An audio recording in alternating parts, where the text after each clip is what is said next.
Welcome back to another episode of the Unleash Your Radiance podcast. I am so excited today because I'm here with a very, very special guest who is a alcohol-free lifestyle expert. She's a holistic life coach, speaker, and author, living and working and playing in Austin. As a coach, Amanda helps ambitious, soul-centered women stop drinking and start manifesting the life they desire and deserve.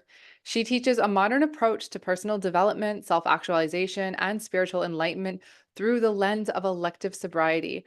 Amanda also has her first book out, The Unbottled Potential, which is Breaking Up with Alcohol and Breakthrough to Your Best Life, which is available wherever books are sold. And her work has also been featured on CNN, Business Insider, and The Skim. I'm so excited to welcome Amanda Kuda. Amanda, welcome. Welcome to the Unleashed Thank Radiance you. podcast. Absolutely. Thanks for having me. Oh, it's an absolute pleasure. I know we're going to have so much to dive into today, and the ladies listening are going to absolutely love this because we're all about well-being, manifestation, living your best life on this podcast.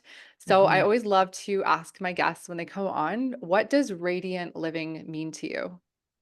To me, radiant living means living your most authentic and expressed version of your life, whatever that means for you. So, really being who you are and who you are meant to be versus who the world has told you to be, Yeah. and deciding what it means to be your most expanded, expressed version of that, and knowing that it's possible for you. And not only Mhm. possible, but it's well within reach as long as you choose to align with it.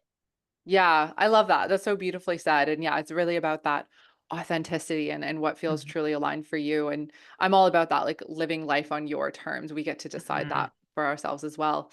Amazing. Well, like I said, I feel like I have so many questions, not sure where to start, but let's dive into your journey as well, because I remember coming across you on Instagram a few years ago when I was first starting my sober curious journey. And I was really triggered a lot, I'll be honest, by a lot of the like people living alcohol free because I was like, I want this, but also I'm not sure if I'm ready to give up wine. And I was like, then I felt like I was like living out of alignment because I was into wellness. Like I had so many like conflicting beliefs, but I was really like admired the work that you were doing. And it just showed me another way as well. And I know there's so many accounts out there also like, okay, well, there's another way to living and it does, life doesn't need to like suck without alcohol, which I think a lot of people can maybe have that fear when they're first Mhm. kind of going down that route. But you are such a great example of, living a life that is beautiful, rich, colorful, and really, being in the successful entrepreneurship journey as well, and showing women that you can be in your purpose through this alternative route. So, yeah, I would love to hear about your story and how you went from into becoming a holistic life coach that's helping women break free from alcohol. Yeah, absolutely. But I think that, I'm very certain that I wouldn't be living this life if I wouldn't have made that decision. And I'll give you the Yeah. kind of short timeline version and then I'll dive in a little deeper. But essentially I went from being the quintessential party girl, but also normal drinker to being kind of like you, someone who is sober curious, then someone Yeah. who is, I like to say, sober serious, who really started to explore that lifestyle. And now I've been 7.5 years alcohol free. And Wow. this journey, yeah, I know. I look back at it, I'm like, wow, has it been that long? And also, it feels like the snap of a finger that so many things in my life had changed. So I'll take you way back to 2014 when I first started on my wellness journey, because I think that's when everything kind of started to take hold. And up until this point, like all you need to know is that I started drinking late in high school. I was kind of an awkward, a little more introverted, shy kid, and it really brought me out of my shell. And so I carried that through college and then after college into my first adult job, and it really was something that I glamorized and romanticized and something that I thought was normal and expected for me. And so right around the time 2014 hit, I was outwardly living my best life. I was checking all of the boxes. I had a really great and well sought after, well respected job. I had actually just been nominated as one of the top 20 under 30 young professionals in the place where I lived. And Wow. so I was getting a lot of accolades, a lot of pats on the back. I owned a house. I had, a master's degree. I had the boyfriend. I had the social like crew. I was going to all of these great rubbing elbows types events. And I really thought on the outside, wow, you've made it. You're doing what you wanted to do. And on the inside, that's not quite how Mm, it felt. I yeah. felt disconnected from my job. I felt unfulfilled. And even though I worked for really great people and was working for a great cause, I was overworked and underpaid and underappreciated for what I was doing. I also didn't, even though it was a great cause, it wasn't my cause. It wasn't what I I believed in it, but it wasn't, I just didn't have this heart connection to it in the way that I wanted to. And I felt really selfish for being like, you have this great job. Why can't you just be happy? Why can't you just be grateful? Why can't you Yeah. just be satisfied with all of these benefits that you have? You have it so much better than everyone else. And yet there was this little voice deep inside of me that was like, no, there's something more. And it felt really confusing. I wonder if you felt that when you were kind of in that same space in your life. Yeah, 100%. I was seeing myself so much in your story, and I'm sure so many of the listeners will as well. Like, definitely the party girl. I was that as well for years, was very much into the wine. And yeah, I had a near breakdown in 2016. I was working at a very well-known consultant company in Toronto doing events. I thought I was living my Sex in the City dream lifestyle, Canadian Yep. version. Uh-huh. Yeah, very underpaid, overworked. And I just was like at my wit's end and I was drinking to cover up, that feeling. And I was using excuses like I've had a long day, I'm gonna have wine, turn into a bottle.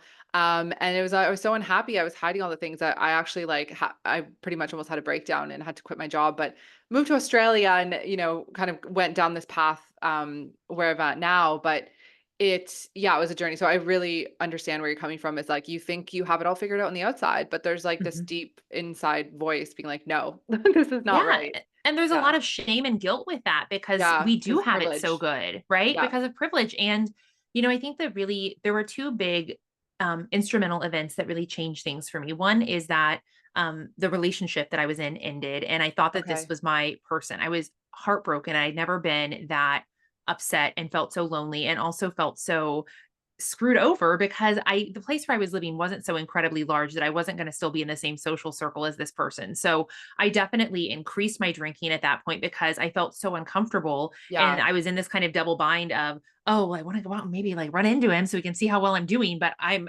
feeling self-conscious and shy. So I was definitely ramping up the way that I was interacting with alcohol and using it to soothe this heartbreak and this Yeah. discomfort that I was experiencing. And around that same time, I was able to get an appointment with this kind of really niche masseuse healer person. And I lived in the Midwest. I lived in Missouri at this point, which is in the Bible Belt of the United States. So very like proper hellfire and brimstone religion that was a very specific way. And so I'd never really been introduced to religion or spirituality in a way that made sense to me. And I get this magical appointment with this healer named Dave. And the first day that I go into his office, he and his wife own this healing center that's in like a strip mall, by the way, very unassuming. Wow. And I just feel this sense of release, relief, Mm. possibility. And Dave saw something in me. Bless this man's heart. He was this old Native American man. He saw something in me and he started to like dribble in these little spiritual ideas into my practice. And I remember he told me that he had read this specific book and started this specific practice that changed his life. And I could not get home quickly enough to download the book because I wanted my life to change. I was so down in the dumps. I was like, I will do anything.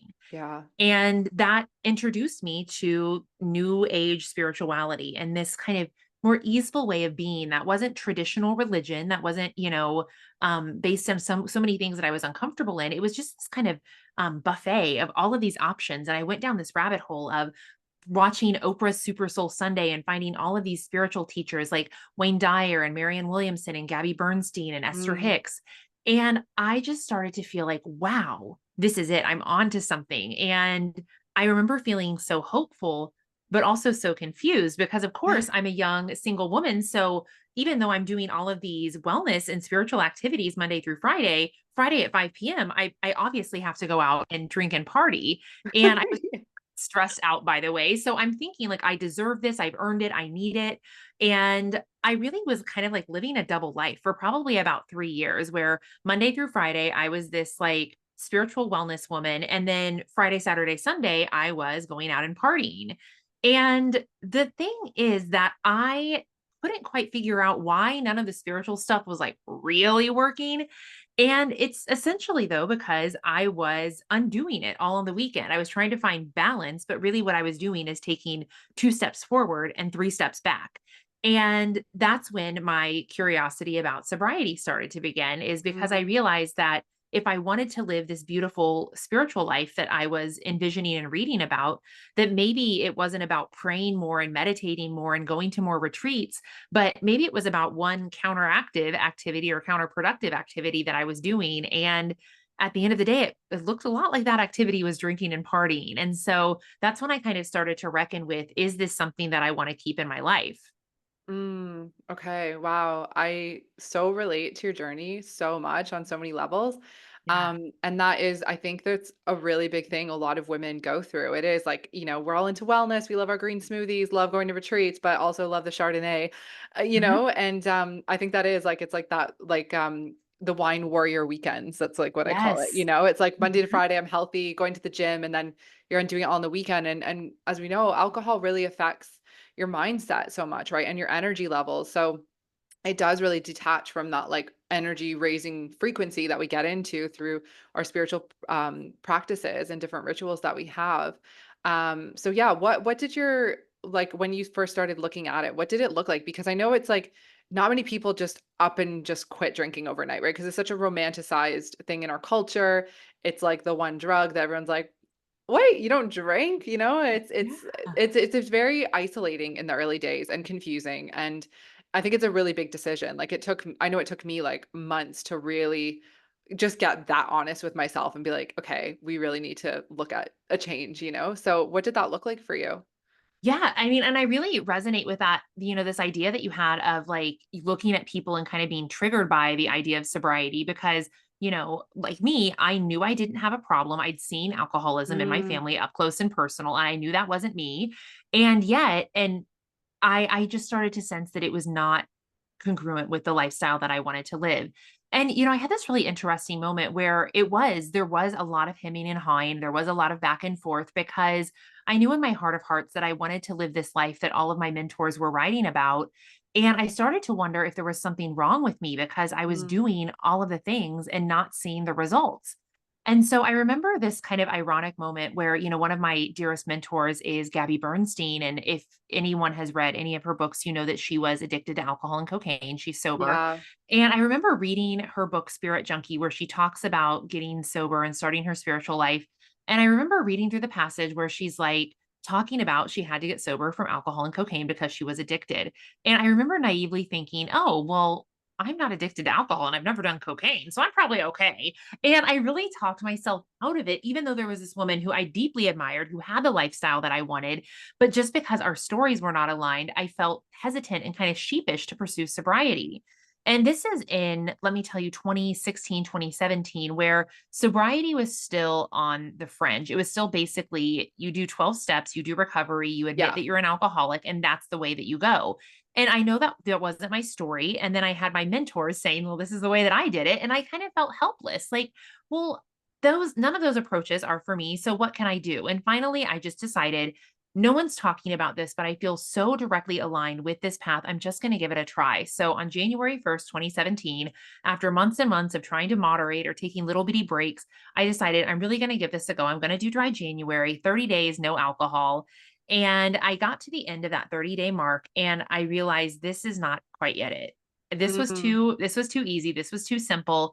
I know that I need to keep going. So I decided to go an extra 2 months to make it to 90 days. And I remember at some point in that 90-day journey, I was in the shower and I was listening to a podcast. And I remember that the podcast kind of like got fuzzy as if it were like tuning into a different station. And I heard this distinct voice of my inner guide that said, Amanda, I see you doing big things in this world, but I can't see you doing them with alcohol in the picture. oh my gosh, And I have I chills. I can barely make it through. I've told this story hundreds of times and I can barely make it through it without crying because it was I so have tears in my profound. eyes. Yeah, I can imagine. Wow. I'd never experienced anything like that. I hit the floor of a shower to like crouch down because I am heaving and I'm crying because I've never felt something so real and true come through my Wow. body. And I knew in that moment that I didn't know what it meant, but I knew that it was right. And I decided I'm not going to drink again. I'm not going to drink again. And that was the pivotal moment that I decided to pursue this lifestyle in earnest. And sure enough, it's been 7.5 years. And everything in my life that I wanted all those years ago, has come to fruition with relative ease. And so we can talk a little bit about manifestation and spirituality and Yeah. energetics, but that's kind of the foundation of my story. And it's really special because it changed my life. Wow. I have chills just hearing that. That is Yeah. absolutely incredible. And that, oh my gosh, Gabby Bernstein as well. Absolutely love her. Her book was one of my first intros into manifestation and Hmm. living that life. And I so resonate with what you said of like, drinking at that time. It was so it's like taboo if you don't drink. Hmm. It's like, are you like to a point where you can't function if you're not drinking throughout the day? Like then you're an alcoholic, where that middle ground wasn't really mentioned so much. And yeah, Hmm. I definitely resonate with that because mine was, I definitely was using alcohol in not the most healthiest ways, but I didn't have a problem where it was like to that level, you know? Yeah. So it was like, where do I fit in? But yeah, so I really resonate with that. And that story, wow, the shower, like that, just that inner voice. And that is really when we tune in and listen, it's like you have to listen to when that voice comes through because Hmm. what's the alternative, right? Once you know and you have that awareness, like you can't continue living in that denial in that sense. Yeah. Yeah. So definitely let's talk about manifestation because I know, yeah, you've gone on to publish a book, you're running a thriving coaching business, helping women be empowered to live alcohol-free lives and really doing incredible, beautiful work in the world. So let's talk a little bit about like how did that journey start and how did all those beautiful manifestations come into your life with once you decided to give up alcohol?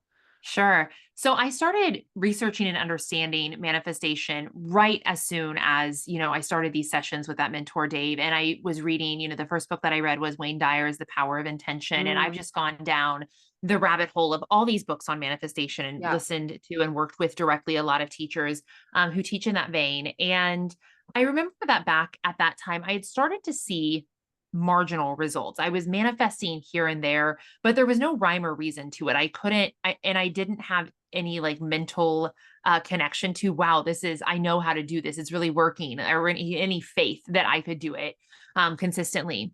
And then when I finally stopped drinking within that first 6-month period, all of a sudden, little things that I wanted and had never spoken into the universe started to pop into my world. So, a couple of examples are I had decided to put myself on kind of a spending freeze. I wanted to really just build up my savings. And so I was like, I'm not going to buy anything. But I remember at the time that I really wanted some new workout clothes because I gotten really into fitness. And I really wanted super random a pair of, do you know what Allbirds are? No. I don't think They're these like washable tennis shoes that were starting to get really popular at that time, and I really wanted a pair of them. Now, these are 2 like random things, and within months' time, someone had given me a very generous gift certificate to Lululemon and a gift certificate to this random freaking shoe store. Who gives someone the gift of shoes? I don't know, but I got it. Someone gave me a gift card to this shoe store, Yeah. and I remember thinking, "Wow, I am onto something now. Something is changing." And these are just like micro things. I mean, it wasn't like $1 million to Lululemon, but it was enough to get me several new workout outfits and the shoes that I wanted. And so what I realized is that you are everything that you do is energy, every interaction that you make. And even though I wasn't doing anything bad, wrong, or, evil or immoral by interacting with Mhm. alcohol, alcohol has an energetic vibration that is low. And so Yeah. every time you drink alcohol, you lower your energetic vibration. And so all of the things that you want to manifest are higher vibe things. You want to manifest things that are good and big. And you naturally vibrate at that level. But every time you drink alcohol, you knock yourself down a few levels. So if you're wanting to manifest those things and you're like me and you're a go-getter, come hell or high water, you're going to make it happen, but you're going to have to try really hard. And that's what I was doing. I felt like through my 20s and early 30s, I was trying so hard to get the things that I wanted. And then Yeah. all of a sudden, with alcohol out of the way, I started to align with higher vibration people, experiences, and opportunities. And those people, experiences, and opportunities started to connect with me like that. And not only was the fact that I got alcohol out of the way, but manifestation also has to do a lot with self-worth and what you believe you're capable and worthy of holding. Yeah. And when I was drinking, I did not have high self-worth.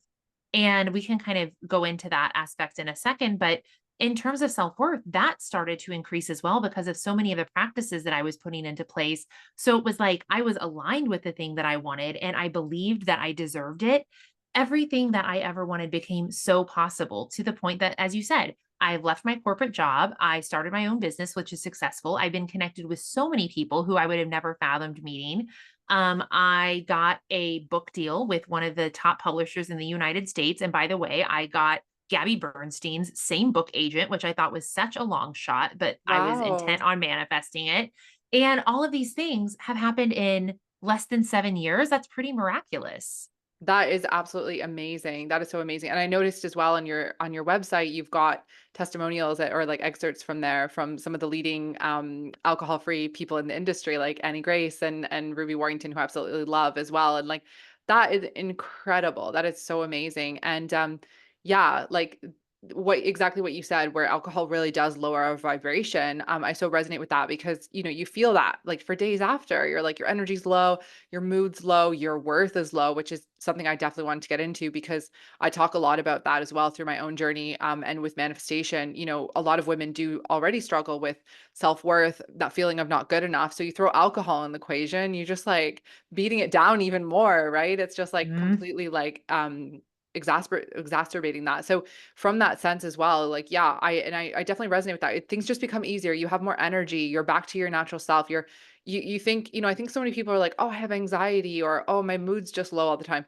Get rid of alcohol and then check with yourself. Like honestly, I Yes. noticed I thought I had generalized anxiety for years. I got rid of alcohol and like panic attacks were gone. I still get anxiety, but it's more for like a legit reason now. Mhm. So yeah, and I really resonate with your saying like you don't have to try as hard. Things come naturally. You align with more people, places, experiences as well. So yeah, let's dive into that self-worth aspect of as well. Like you said that your self-worth definitely elevated from that experience. What did that look like? For sure. Well, and I shared that I started drinking when I was in my late teens because I didn't feel like I fit in. And Yeah. so I needed this like liquid serum, this magic Mm, potion to help me feel less anxious, to feel less self-conscious, to feel more outgoing, to feel more sexy and sophisticated, whatever it was I was going confident and for. yeah. Exactly. All of these Yeah. things that I thought were either negative characteristics that I wanted to dull down or positive characteristics that I wanted to amplify. But when you do something, when you make a decision or make an interaction or start a relationship, always trying to be more of something that is favorable or less of something that is not desirable, you're also subtly communicating to yourself that you're not good enough. Every time you drink alcohol, you reaffirm you are too silly, you are too ugly, you are too whatever it is that you're too much of, or you're never going to be enough of this, or you're never going to figure this out on yourself. You're never going to be able to manage your anxiety. Even if it's something as simple as managing an uncomfortable emotion, you can't do it on yourself by yourself. You need something outside of yourself to do it. Those nasty inner dialogues that we absolutely take on when we use alcohol to change our energetic state. And when you look at it from that perspective, every time you engage with alcohol, you're also making a bid for lower self worth because you're reaffirming these nasty negative thought loops that you have in your head. And none of us want to think that that's possible. And that's why we're drinking. Well, of course, we're just drinking because it's fun or because it's, Yeah. that's what everyone does. But really, if you ask yourself, why am I really drinking? What am I hoping to achieve or avoid by putting this substance in my body? And after 6 years of working with women, I've very, very rarely came to a case where people weren't running towards something or away from something with drinking alcohol, even if it was very subtle, even if Okay. they'd convince themselves it's just a social thing. Well, why do you need it? Because then I'm more fun or then I have more fun. And even that is saying, well, you can't have fun without it. You're not capable. And that's a shitty message to send to yourself. Yeah. Wow. It's so true. I don't think you really realize until you shed light on it how Mhm. much that dialogue and what it says to that as well. And yeah, I was going to ask because yeah, from 6 years of working with women when it comes to alcohol, like what would you say are some of like the top struggles or reasons why women are drinking? And my other question as well is I know because there's such a stigma around it, it's not Mhm. talked about enough. And a lot of, women, especially like, it's like it's romanticized, like, "How hard to drink wine? You're a mom. Oh, you deserve a glass of wine." Like, but a lot of women struggle, and they're struggling in silence, and, like, I know I did. Like, I was Yeah. embarrassed to talk about it when I was really getting to a point of questioning, and, even so in the early sober curious days, I was like, I still feel very vulnerable with this." But, like, I'm Mhm. sure in the spaces that you're working with women, they're a lot more open about it. But, yeah, do you find that, like, it's a big thing? A lot of women are struggling in silence and that? Oh, absolutely. Yeah. Because it's something that we've been taught because the master, approach to being alcohol free is this approach of silence and shame and you Yeah. have a problem. We're still trying to rewire that narrative as a society. And guess what? I think that the traditional approach to sobriety, which is like AA, 12 steps recovery, is absolutely valid. But the fact of the matter is, it's not going to resonate with anyone. So we need Yeah. these new approaches and we need these new conversations. And yet it's still highly stigmatized because if you can't drink like everyone else or you decide you don't want to, then you're a weirdo. And I have women come to me that on the surface, they're all experiencing kind of the same thing. Like they drink for social reasons, or they drink because they're stressed and they need something to shut their brain off because these are all incredibly intelligent, highly capable, high achieving, amazing women that are going really hard. They're taking on big responsibilities at work. They're carrying a lot of the emotional load for their friends, their family, their lovers. And then they also have domestic responsibilities at the end of the day. So these women are over the top people pleasers, going all the time, over functioners. And of course, when you're looking at life from that approach, it seems like you deserve wine as a social treat, or you Yeah. need wine at the end of a hard day, or you need your cocktail or whatever. But under that is something bigger. Yes, yes, absolutely. You're rewarding yourself with this thing. You're using this thing to numb. You're using the same thing to self soothe. But what I find is the sneaky reason that all of these women are drinking is because they're afraid to shine. They're afraid to shine at their Mhm. brightest. And they're afraid to be the biggest version of themselves that they could be. They're afraid to be their most authentic selves. They're afraid to set boundaries and say no to things that aren't for them. So they're going to these social events, they're doing these things, and they're drinking their way through them because they actually, in their heart of hearts, don't want to be there or are not fulfilled by these things. They want to be, they have these bigger desires and they're afraid to step into that. So, what other subtle and socially acceptable way can we keep ourselves small and stuck and complacent than drinking wine? It's like this very sneaky little self sabotage they're doing to themselves. And I wonder if that resonates with you at all in your story. Yeah, it does. I was almost like it's like a bougie Band-Aid. That's what it sort of came Mhm. to mind because it's like Mhm. wine is so glamorized, right? Versus if you're drinking like whiskey or beer, but Yeah. wine, it's like, oh, but wine doesn't seem as bad. Or if you're going to like a Mhm. work party, like it was always wine, or we had beer Friday at work. And that was, yeah, that was a huge part of it. Like anytime I would go through a struggle or feel stressed, like I would turn to wine. I would still drink wine when I was happy and like going out with friends, but it was like, Yeah. I've had a hard day, and I grew up with that as well, like, that was just the normalized in my family, and we didn't look at it as, like, that's, like, alcoholic tendencies. It was just like, "No, we just Mhm. drink a lot, like, drinking's Yeah. normal," you know? And, yeah, I definitely see that. I struggled with self-worth hugely growing up, and that's something I really talk about a lot in with the podcast and the women I work with as well, and I'm very passionate about helping people overcome that, and I noticed when I quit drinking as well, like, my self-worth was at a big low when it first, when I was reached that point of like it's time to stop.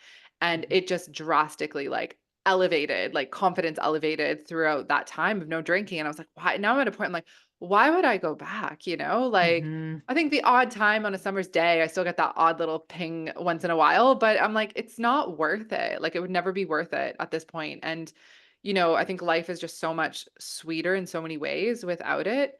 And if I could, I was never much of a moderator. Like I was like an all or nothing gal. Mhm. So I know if I could be one of those people just had a glass of wine and never thought twice about it, sure, I probably would love to go to Italy and, experience like a wine tasting or something. But I know that's not for me. And I'm really passionate about this lifestyle now and all the benefits that come from it. And just I know my success has excelled massively as well from that and seeing your story as well. It's just and so many people I talk to, it's like there is no downside to quitting drinking at all. There's Mm-mm. none. Nope.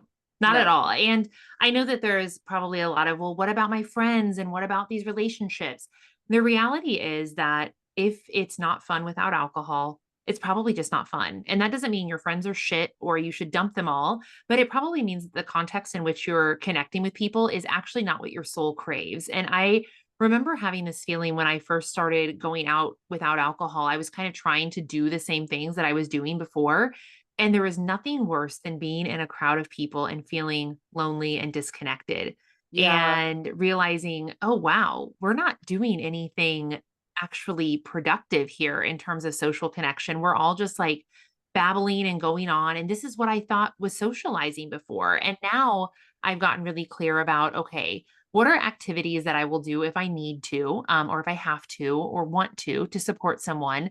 And what are activities and ways of connecting that I actually really thrive in and I feel so deeply connected and supported and engaged with another person. And being alcohol free has allowed me to completely rewire what that social life looks like in terms of what I want to say yes to and how I actually best get along with people and how I best connect. And what I realized is for years, I was going places and not really connecting with people. It was all like small talk and rubbing elbows. And at the end of the day, it's not really very satisfying. We get like an ego boost off of it, but it's actually not how human connection is made. And my friendships and relationships now are so much more fulfilling and constant than they were as a drinker. But that was one of my biggest fears. And one of the biggest things that was holding me Yeah. back was because it was such a social thing, especially, well, for anyone, honestly. Yeah, I completely understand what you're saying with that, and I think I've heard that a lot with people, and I think that is it's that daunting. It's like, especially if you're a social person, you're used to going out on the weekends, all your friends are drinking, Mhm. that to it and it takes a while to get used to being around people who are drinking when you first stop. And I really resonate with you. Like you said, like I do not enjoy going out to like I don't mind going to a pub if it's like a chill one, but the minute where it gets to that hour where like everyone starts turning a little bit, they're not coherent anymore, zombie hours coming out, we'll call it. But like, and I've been there, I'm not shaming anyone, like I've definitely been there before, but it's just you're not on the same wavelength anymore and it's really difficult to socialize. And I found too, I was like, okay, well, what does my social life look like now? But it's giving you that power to be like, what do I actually enjoy doing when I'm not filling my face with wine. Like, what do I actually Yes. like going out and doing? And it leaves room for like really nourishing new relationships, new activities, and like really connecting with yourself on an authentic level, which I think is really beautiful. Yeah. And Yeah. I imagine this will also resonate with a lot of the people who are listening is that one of the gifts that I uncovered when I stopped drinking was realizing that I am what I like to broadly categorize as a deep feeler. Mhm. And I am incredibly intuitive, very, very empathic. And deep feelers often have this sense of being kind of different in the world. Like I remember when I was maybe in second grade or so, and I watched the movie Matilda. And I remember thinking, I'm like her. Like I don't have like telekinesis or whatever, but I remember thinking I'm strange like her and I'm not like my family. I'm not like the other kids around me. And I didn't really understand what that meant until I stopped drinking and I realized, "Oh wow, I see the world in a different way than a lot of people. I'm very sensitive, I'm very empathic, incredibly intuitive, and you might even resonate with having like some kind of psychic extracurricular gifts like maybe you're clairvoyant or claircognizant or clairsentient or something like that that is a thing that we earmark as weird in our society. Mm, And I realized that so many people, after working with women for 6 years, have these deep sensitivities. They are deep feelers, and they've never been allowed to or taught to accept and manage these gifts that they have. And right. so they are using alcohol as a way to make themselves normal and like everyone else and less sensitive. And so one of the things I realized socially is that when I went out, I was very overstimulated very quickly. Mhm. So going into Yeah. old environments where there's a lot of sound and a lot of people, I'm like drained all of a sudden. Yeah. And have you had that experience too, where it's Totally. just like 100%. not Yeah. I'm fun, like, but I like also quiet calm exhausting? now. Yeah. Yeah, yes. And I'm like, I like to be in a vibey little environment that's cute and cozy and lots of good seating and really good acoustics. And that's my jam now. And I Yeah. know where I best get along because I'm very aware now of my sensitivities.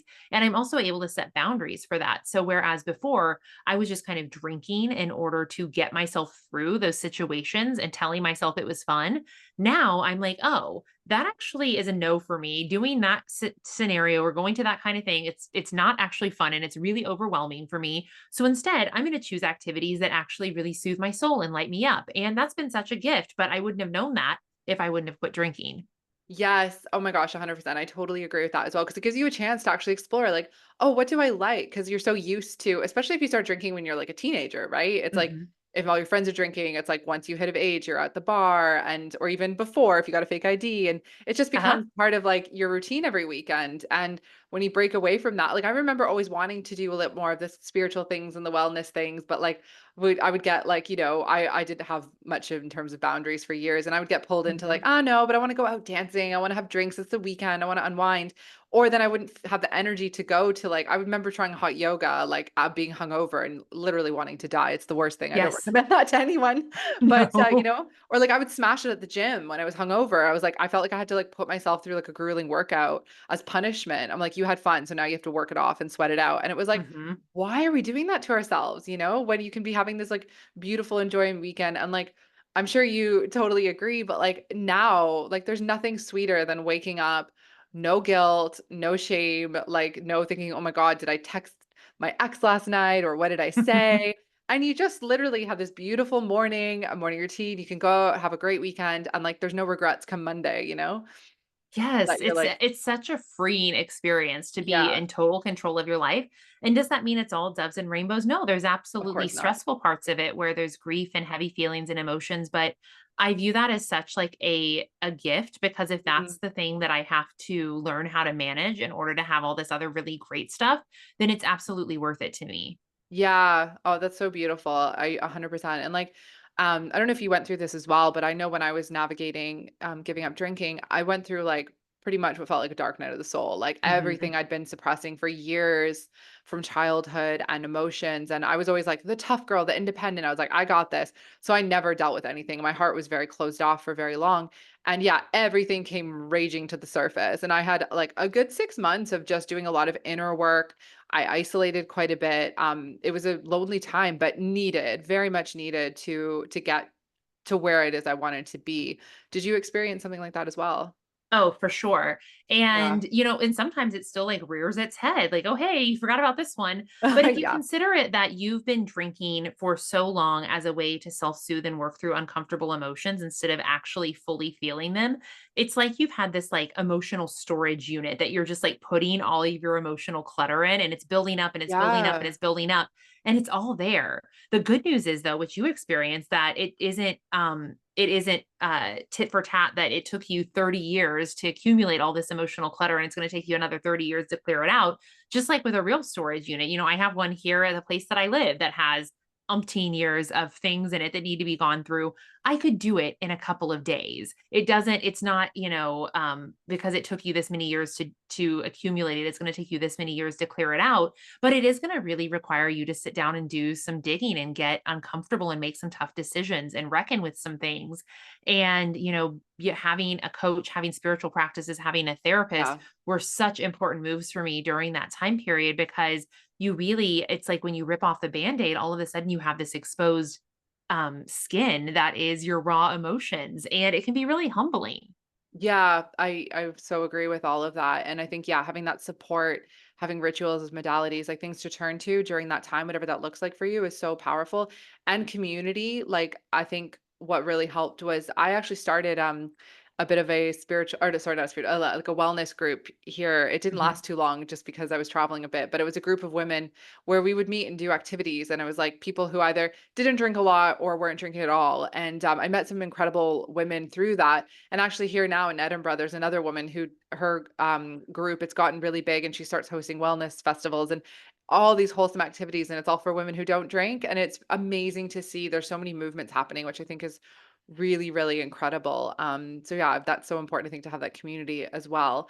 And one thing I wanted to ask you as well, because I have found I haven't really been dating as much over the past bit, but what's your experience been like with dating? And is it like when you think about dating someone, like, are you okay if they drink, or is it like a hard no, I don't want someone who drinks? Yes. So this is and I it's actually probably good. We talked a little before we started recording about how long you've been alcohol free. And I Yeah. think that it's really smart to give yourself some time to heal and to Yeah. really figure out who are you authentically and what do you want? Because guess what? What I want now is sure as hell not the same thing I would have settled for as a drinker. I was attracted to really toxic Peter Pan F boy types as a drinker. And Yep. guess what? That's not going to fly anymore for me. And so giving yourself some healing time to figure out what it is you actually want. And also, why is it that I was attracted to that before and get really clear on what I need to heal and what now I need to code in my mind as unattractive because it is still kind of confusing. Yeah. Sometimes when I try to figure out, well, what is it exactly that I want and desire? And what is it that I'm I'm going to accept, and what is it that that's an absolute red flag and non-negotiable. And it's really taken me building up that self-worth for me to get comfortable with what that is.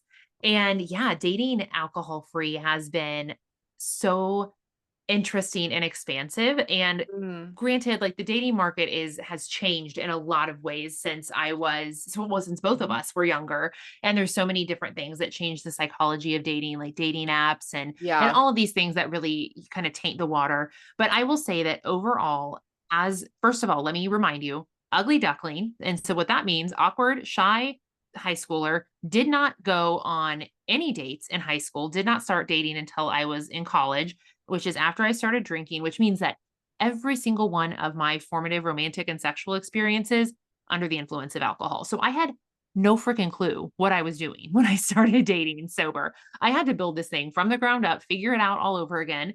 There are still times when I'm awkward and uncertain, but I will tell you that the me that shows up on those dates is the most authentic version of me, and that I am fundamentally a better partner than I would have been any of those years before. And Yeah. so that also means that even though I haven't found my partner, that the quality of individuals that I'm attracting are so much better, and that every person that I've dated somewhat seriously has had massive components of the characteristic that my final partner will have, or my ultimate partner will have. And so it's expanded me into believing like, oh, that does exist. I can have it. That person had it. That means that it's replicated in other human beings. And dating has been, yeah, it's been difficult, but dating is difficult anyway. But here's the Yeah. thing, I know that I'm a better partner and that I'm also making all of these decisions with a clear head versus drinking me, who would have probably hooked up with a guy who I didn't really like or was interested in because I wanted attention or because I had beer goggles and he suddenly was more attractive to me. And that's embarrassing to say, but I think that we've all been there. And that's just how it was when I was a drinker. Yeah. Oh my gosh. I see myself in so many of your stories and I so resonate with them. Yeah, 100%. I think that like if you are used to dating with drinking and drinking is what you do when you go on dates, right? That's like the Mhm, one number one thing most people do. And so you're not really understanding, is this the right person for me? Because alcohol is interfering with that, right? You might not mhm, even be attracted to them, but the alcohol is like, actually, I want to kiss them or hook up with them or whatnot. And like this is a bit personal, but like I remember for years, like I never had sex without drinking. Like I mhm. had this fear. I was like, we haven't Yeah. drank yet. I'm not drunk. I can't have sex with that person. Like Yeah. I'm not there was loosened like up. yeah, it was so there was so much of that. So that was like um I definitely got over that before I stopped drinking, but I just mean like there was stuff around that as well, like and the self-worth exactly. It was like the attention. I was like, but I'm sexier and like more flirty and fun. And I remember I used to say, I was like, I wish like I had more of the personality I do when I'm drinking. Like I wish that was Mhm. more my personality. And I'm like, that actually always was my personality, but like I that there was so much I had to work through to get through to it, you know? And it was like Yeah. that more bubbly kind of outspoken person. So yeah, that's really interesting. And I really hear what you're saying around that the more you date, because you're also looking for something different as well, right? Like Mhm, that mhm. changes and you do start to see, hey, there are people out there. Maybe I just wasn't looking for that before. And like I always say, if you exist, like then like if you're a unicorn and exists, then your unicorn is out there looking for you as well, right? You Yes, want is totally. also out there. Like you're someone's dream woman who's also looking for those same characteristics in that sense as well. Yeah, absolutely. And you also asked, am I comfortable dating someone who drinks? So I want to give my philosophy on this is a little edgy. But Yeah. just in case someone else out there is navigating this, I want to empower you to do the same thing if it resonates. And personally, I am okay dating someone who is a light drinker as long as it's not something that's hugely important. And I always establish that like very upfront when I'm having conversations with people. But my philosophy is that I no longer meet for drinks. And I sometimes manufacture that without saying anything. And sometimes I ask for that specifically because I'm coming into a situation wholeheartedly vulnerable, raw, awkward, whatever. And I'm coming at it with the intention of meeting my person or at least getting to connect with another human being. And if they're not able to be in that same awkward, raw, vulnerable sense, then it's probably not going to work because if you're my person, we're going to like each other regardless of if we're loosened up or not with alcohol. And so I don't go on dates, even though I would date someone who drinks alcohol. I really try not to go on dates where that other person is drinking and I'm not, just because I feel that then you're on different energetic levels and you're not really getting to connect as authentically and vulnerably as you would if you were both just alcohol free. So I do a lot of coffee dates, walking dates. I have a pretty good um roster of the bars here in town that are kind of loungy and offer alcohol-free vibes, but I make sure before I go to some of those things, I'm like, "I'm not gonna sit here and be sober while you pound down drinks, like, that's not the vibe." And that Yeah. might sound a little like, party pooper, but it's worked out for me because you get to actually get a full view of the person. Yeah, no, I absolutely love that, and it's great that you've been able to, like, really decipher what works for you in that sense, and, I don't think that sounds party pooper at all because it is I think when you're navigating it and, like, depending where you are on your journey, like, I'm still navigating if I am comfortable dating someone who drinks, I don't Mhm. know yet because for me, it's still new, and it's not necessarily because of the other person, I'm like, I just don't want that temptation around in my own life yet, but Yes. maybe in a few years, once I'm really, really owning that, Mhm. because I feel like I'm just sort of really getting into this identity of like, "Oh, I've hit a year now, okay, like, I'm not drinking, but it's that difficult navigation period. And it's like, what is too much? Like, what does occasionally look like, and Mhm. does it get more out of control? And it's that's something. So I'm sort of looking to navigate dating someone who doesn't drink at the moment, but it Yeah. does make it difficult. I'm not going to lie because, especially in the UK, like it's not it's getting better, but a lot of people do drink. So it does kind of really limit the type of people you're dating. But I believe that you do meet people at the right timing and you are guided to the right people as well. So I truly Mhm. do believe that. Yeah. I agree. And I want to tell a really quick story because it's a good reminder that it sounds like, oh wow, I'm 7 years alcohol free. I must have everything figured out. Guess what? There are still little things that will still come up and like jump scare you and remind you that you still have healing to do. Mm, And I ended up recently, so I live in Texas now. I'm from Missouri, from a very small town in Missouri. I randomly connected with someone who is from my same very random small town, several years older than me, didn't know them growing up, and he has just moved to Austin. And I went on a date with this person.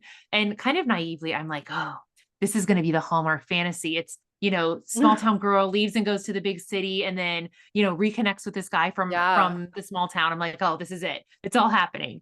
And so I kind of like cutely and innocently went into this date thinking, oh, this might actually be a really sweet, cute little thing. And it was really interesting because, he had stayed near the small town that we grew up in. And when I was explaining to him, first of all, what I do as a career, second of all, that I don't drink alcohol anymore and why, it was unfathomable to him. And not that he was judgmental, but he just like couldn't wrap his mind around Yeah. someone who chose not to drink.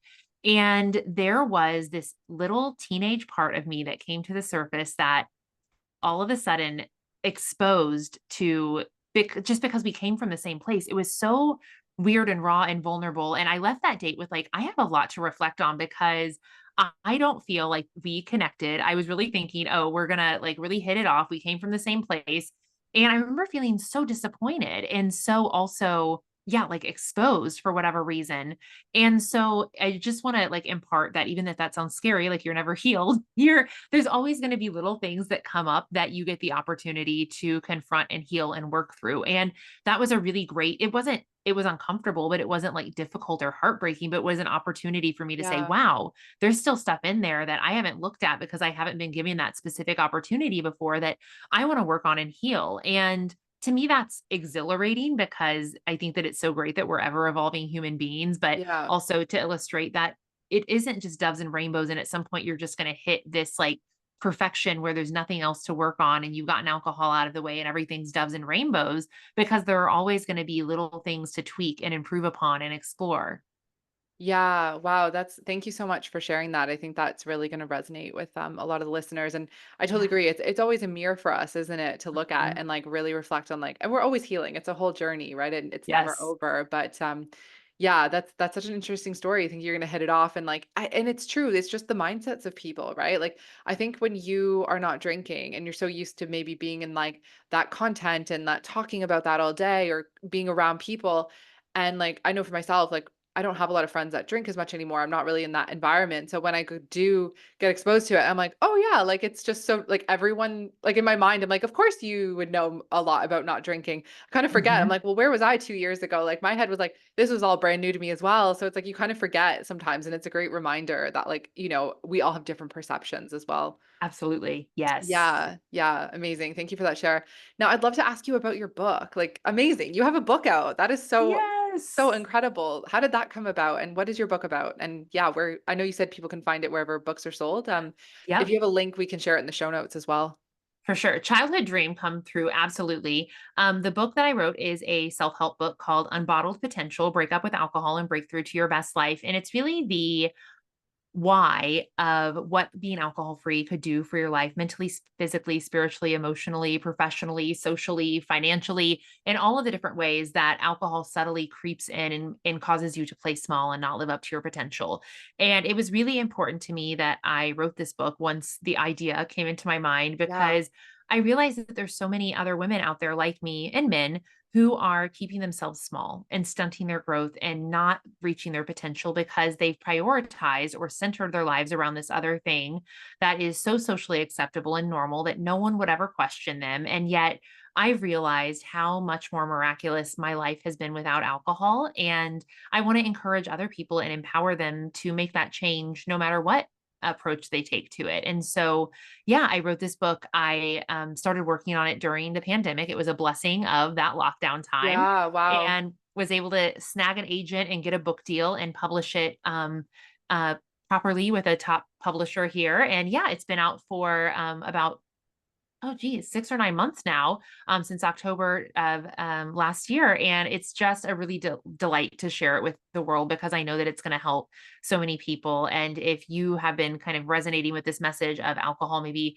blocking your potential or stunting your growth or keeping you stuck, or maybe just that you're a social drinker and you're curious about what being alcohol free might be like, I think that the book might really resonate with you. Amazing. Thank you so much for sharing. And yeah, I'll definitely leave that in the show notes. And I'd be so intrigued to read it as well. Cause I know I definitely went down like that rabbit hole of like binging all of the books. Mhm. Like I'd say like Ruby Warrington's books was one of my absolute favorites as well. I love the way she Yeah, writes. Such a great she's book. But great. yeah, so I definitely want to check out your book as well. Amazing. Amanda, this conversation has just been so incredible. Loved it. Is there anything else like you want to share, like a message if there's a woman out there who's like, you know what, I know alcohol is not serving me anymore. It's affecting my potential. I know there's so much more for me, but she's scared to like go down that journey. Like, what are some words that you would leave with her? Yeah, I think I would share, because it's probably unlikely that every person is going to have this like big earth-shattering shower moment like I had. I think I would just reiterate to anyone who's listening that is curious that your intuition, even though it might not whisper to you as drastically and as loudly as mine did, that it doesn't whisper to you at random. And if it has been nudging you towards being alcohol free, then I want you to hear this message again, that you are meant to do big things in this world. And I don't see you doing them with alcohol in the picture. And you owe it to yourself to give yourself a fighting chance. Even if that means just starting out with, I always recommend 90 days. Just take a Mm, 90-day break and see how you feel from there. You won't regret it. Might it be hard? Yes. But yeah. you can do hard things. I believe in you, and I haven't even met you yet, but I know that you can do it. Oh, that's such a beautiful message. Thank you so much for sharing that. And is there anything upcoming like programs or where people can find you if they're interested to work with you at all? Yeah, I always have spaces open for one-on-one coaching, and I also run a group program called Awaken Without Alcohol, and it's a really great fit for anyone who is on a spiritual path and wants to kind of integrate spirituality and manifestation into that alcohol-free journey. So it's not just about abstaining from alcohol; it's really about stretching into your own awakening and your own potential, and that is open all year round as well. Amazing. And I'll drop all of the links in the show notes as well. Well, Yeah, thank you so much, Amanda. I love this conversation. It's been an absolute pleasure. thank you. It's such a pleasure to talk to you today. Amazing.